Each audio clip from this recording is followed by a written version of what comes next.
Before Julie, Randall, and Marielle were ever chained inside that dungeon, the room already contained 3 prisoners. Martin was alive on one wall. 2 human skeletons were hanging from the others. Then Martin transferred the worms into Boyd, died, and left the chamber empty. By the end of the season, Boyd returned and found the same space occupied again, this time by Julie, Randall, and Marielle. That is not a random number. The room did not suddenly decide it liked groups of 3, it refilled itself. And I think that is also the key to Randall's survival. When the creatures surrounded him beside the ambulance, the woman holding the keys did not tell Boyd, "We are going to kill Randall." She said, "We get to keep Randall." Then they tore open one side of his face, carried him back to Colony House, displayed him on the ambulance, and left him alive enough to remember exactly who abandoned him. So here is the theory. The dungeon is not merely a torture room. It is a 3-person engine that needs 3 living anchors. Julie, Marielle, and Randall were selected to replace Martin and the 2 people who died beside him. Boyd destroyed the music box before the transfer could finish, saving their bodies but leaving each survivor connected to a different hidden layer of Fromville. Julie became connected to its time, Marielle became connected to its dead. Randall remained connected to its monsters, and that is why the creatures had more use for him alive than dead. The recurring image in this theory is simple. 3 chains, 3 positions, and a room that keeps trying to fill them. Go back to the beginning of Season 2. Boyd enters a faraway tree and lands at the bottom of a stone well. Someone throws him a rope. He climbs into a chamber and finds Martin chained to a wall. Martin is starving, weakened, and desperate to die, but he is not the only evidence of what happened there. Boyd also sees 2 skeletons chained to the surrounding walls. The show does not stop to explain who they were. It does not give them names. But visually, the chamber is already arranged as a group of 3, 1 living prisoner and 2 dead predecessors. Martin immediately corrects Boyd's understanding of the threat. Boyd assumes the night creatures must have imprisoned him. Martin is almost surprised that Boyd thinks the creatures are the worst thing in the forest. He tells him they are only the tip of the spear. Then the music box begins to play. The worms move under Martin's skin, and Martin transfers them into Boyd before dying. That sequence establishes a hierarchy. The smiling creatures patrol the surface, but the dungeon belongs to something deeper. It has its own music, its own parasite, its own rules, and its own prisoners. The creatures kill bodies. The dungeon appears to capture something else. Now jump to the Season 2 finale. Boyd lights the torch and restores the ruined chamber. Julie, Marielle, and Randall are chained inside while their physical bodies remain unconscious elsewhere in town. A shot-by-shot comparison strongly suggests that Julie and Marielle occupy the wall positions where the skeletons had been, leaving Randall in the position associated with Martin.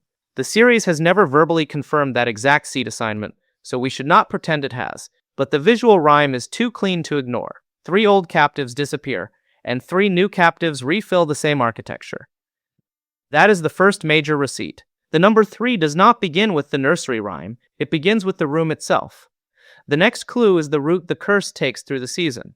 Martin puts the worms into Boyd. Boyd carries them back to town. When Ellis needs blood, Boyd cannot safely donate while the worms are moving beneath his skin. So he cuts Smiley and repeats Martin's words, "My blood is your blood now." Smiley dies.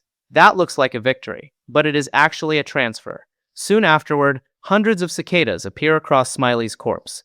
The worms have not simply vanished. The threat has changed form and gained range. It no longer needs one infected body. It can enter dreams, cross-locked rooms, and attack people who are physically separated from one another. Randall is overwhelmed in the forest. Marielle is attacked at Colony House. Julie is attacked at the Lou House. 3 different locations, 1 simultaneous mechanism. Talismans do not matter because the threat is not walking through a door. It is taking hold of consciousness. Then the nursery rhyme finally gives the town an operating instruction. They touch, they break, they steal. No one here is free. Here they come for 3, unless you stop the melody. The important phrase is not simply 3 people will be hurt. It is they come for 3. The force behaves as though it has a required number. It touches the victims through the cicadas. It breaks their resistance through pain. Then it steals them out of their bodies and places them in the chamber. Boyd did not accidentally bring back 3 unrelated nightmares. He carried the last surviving piece of a 3-prisoner system into town. He passed it into Smiley. The cicadas emerged, searched for replacements, and filled the empty chains. That is why Sarah says the entity is laughing at Boyd. He believes he transported a weapon. In reality, he transported the mechanism that allowed the dungeon to recruit again. This is where weaker theories usually reach for numerology. 3 represents the past, present, and future. 3 represents body, mind, and soul. 3 is a religious number. Any of those symbols could be added later, but none of them explains why these particular people were chosen. The show gives us a more concrete answer. The entity can identify people who are compatible with different parts of its system. Marielle had already seen the music box in a nightmare involving Smiley. Randall encountered the melody and the cicadas during the RV crisis. Julie's compatibility was not obvious at the time, but everything that follows reveals that the dungeon can open a temporal threshold through her. The attacks also arrive in an order. Randall is claimed first in the forest, Marielle at Colony House, and Julie last at the Lou House. The selection is not based on who is sleeping, who is outside, or who lacks a talisman. The force reaches all 3 wherever they are and leaves their bodies behind. It is collecting minds for fixed positions. Here is the one point where I move from confirmed events into the theory itself. Boyd stopped the collection after the 3 had been attached to the dungeon, but before the process had completed. Smashing the music box woke their bodies. But it did not erase the connections. Instead, the unfinished transfer left one part of the dungeon inside each survivor. The evidence is what happens afterward. Julie, Marielle, and Randall do not develop the same ability. They develop 3 different relationships with the same place. Julie can cross its timeline. Marielle can feel the suffering stored inside it. Randall continues to see the cicadas and remains unusually entangled with the creatures in the present. They are not 3 copies of one victim. They are 3 terminals connected to one hidden machine. Julie gives us the clearest proof that Boyd did not fully sever the dungeon's claim. After waking, she says she continues to hear people screaming. The sound follows her until she returns to the ruins. There, for the first time, the screaming becomes quiet, almost as though the signal has returned to its source. When Julie crosses the arches, her body collapses in the present, but her consciousness enters the restored chamber. She sees herself, Randall and Marielle being tortured. Then the other 2 vanish. Martin appears, and Julie becomes the person who throws the rope to Boyd in Season 2. That is not an ordinary memory. She participates in an event that had already happened. Boyd escaped the well because Julie would later enter the dungeon and help him. The chamber is therefore not only a prison, it is a junction where different moments in the town's history can touch. Julie then leaves through another doorway and enters the tunnels during an earlier event, hearing Tabitha and Victor. By the end of Season 3, Ethan gives the ability a name, storywalking. Julie can visit chapters that have already been told. Season 4 makes the separation between the 3 survivors even clearer. Julie brings Randall to the ruins because she wants to enter the story again. Randall crosses the arches first, and nothing happens to him.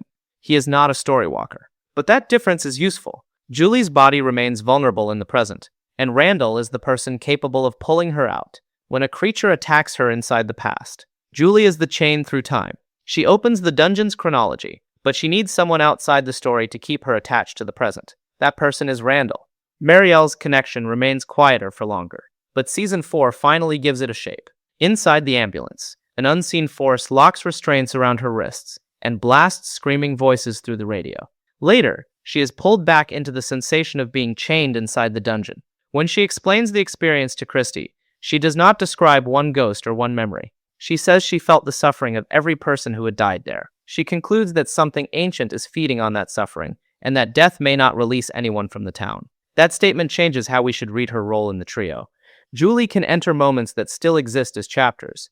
Marielle can feel the people whose pain remains stored after their bodies are gone. Julie accesses the town's history. Marielle accesses the human cost preserved inside it. This also explains why the chamber uses torture instead of immediate death. A machine that feeds on suffering does not benefit from a clean ending. It benefits from pain that can be repeated, remembered, and transmitted. The chained prisoners are not merely hostages. They may be amplifiers. Marielle's death in the Season 4 finale does not disprove the connection. The 3 were never granted immortality. Boyd interrupted a process. He did not give them permanent protection. Her death may actually create the most dangerous consequence of all. One of the dungeon's 3 positions could now be vacant again. If the room requires 3 active anchors, the loss of Marielle should produce a response. Either her consciousness will remain accessible through the dungeon, confirming what she heard about the dead, or the system will begin looking for a replacement for her position. That is one of the theory's cleanest tests for the final season. Randall is the hardest of the 3 to interpret because his connection is physical, immediate, and aggressive. He does not walk through time. He does not clearly hear the entire population of the dead.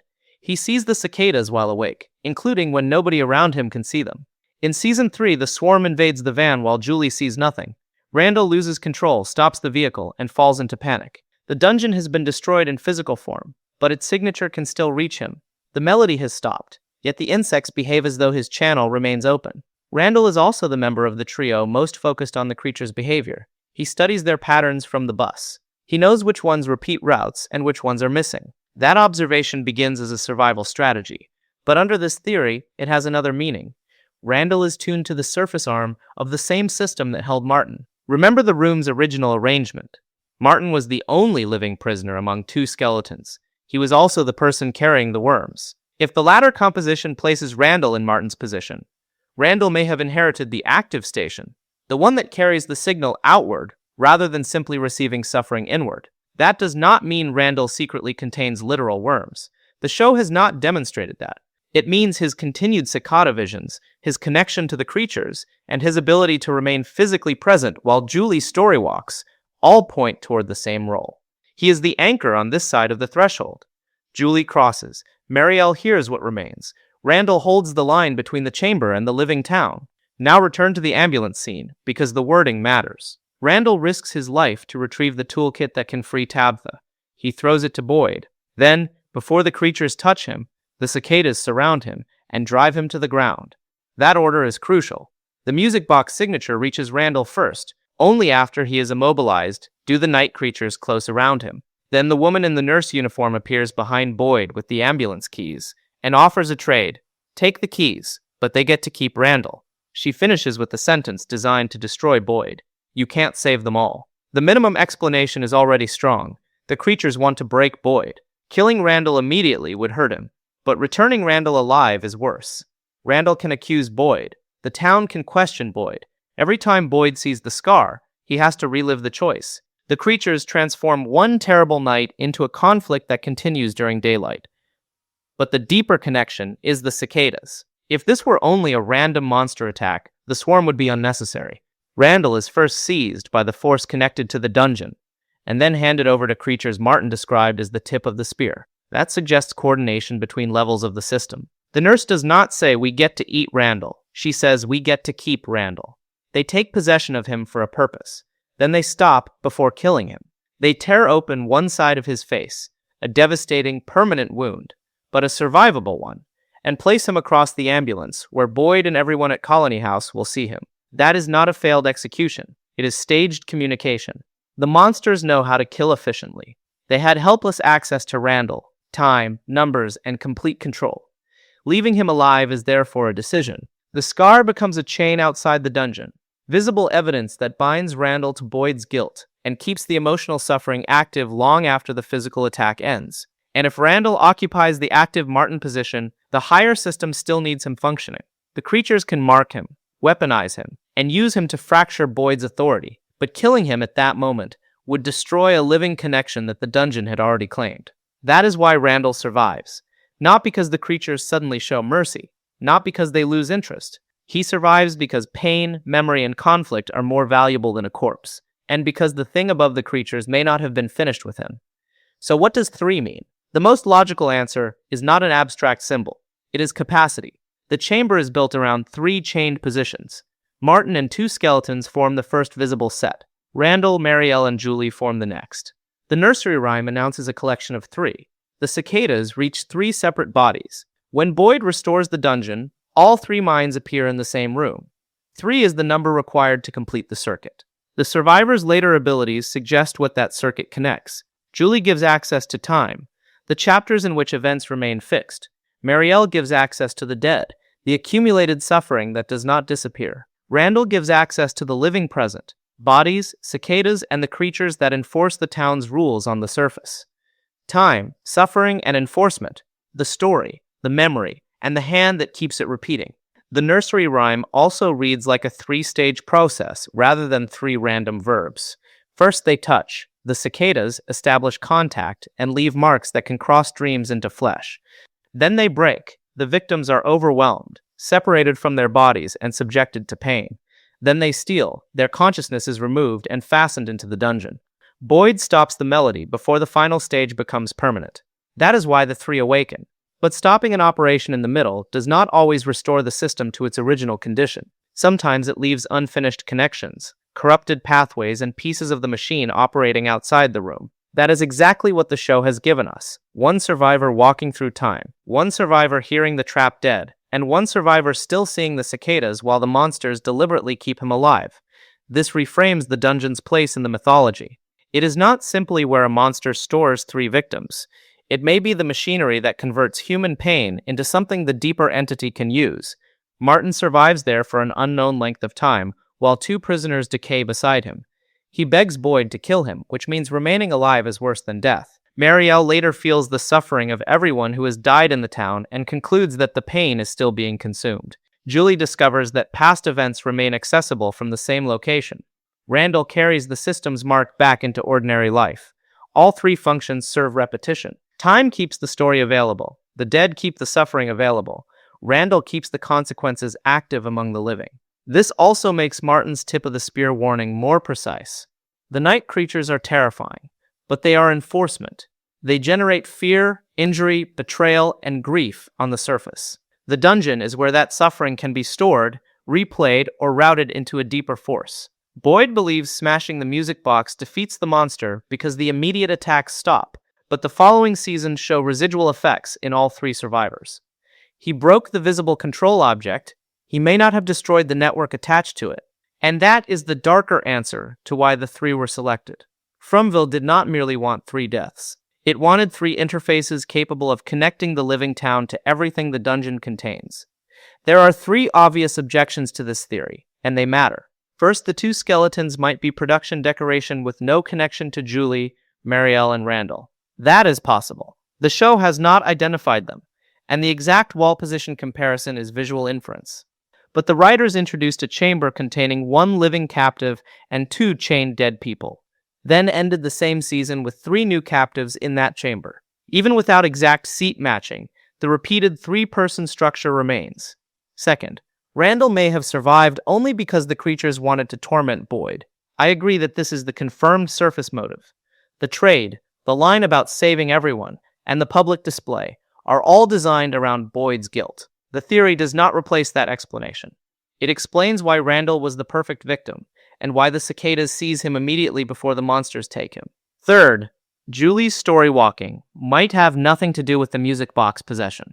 Season 4 proves Randall does not share her ability, which could be read as evidence against a common source. But different outcomes are the point of this theory. The incomplete 3-person transfer did not create 3 story walkers. It divided 3 functions among 3 compatible survivors. The theory works only if those separate consequences keep converging on the dungeon. So far they do. Julie enters it to move through time. Marielle is rechained when she hears the dead. Randall continues to see its cicadas, and serves as Julie's physical anchor at the ruins. This theory should make predictions that the final season can either confirm or destroy. First, Marielle's death has created a vacancy. If the dungeon truly needs 3 active anchors, we should see one of 2 things. Marielle's voice or consciousness will remain accessible through the dungeon, proving that death does not free its prisoners, or the melody and cicadas will begin selecting a new person to fill her position. Second, Julie will continue to need Randall near the ruins. He may not storywalk, but his ability to pull her physical body back is not incidental. Their 2 functions are complementary. If Julie enters a deeper chapter without Randall or another anchor, she risks becoming trapped inside it. Third, Randall's scar and cicada visions will lead him back to the chamber or to the creature's deeper hierarchy.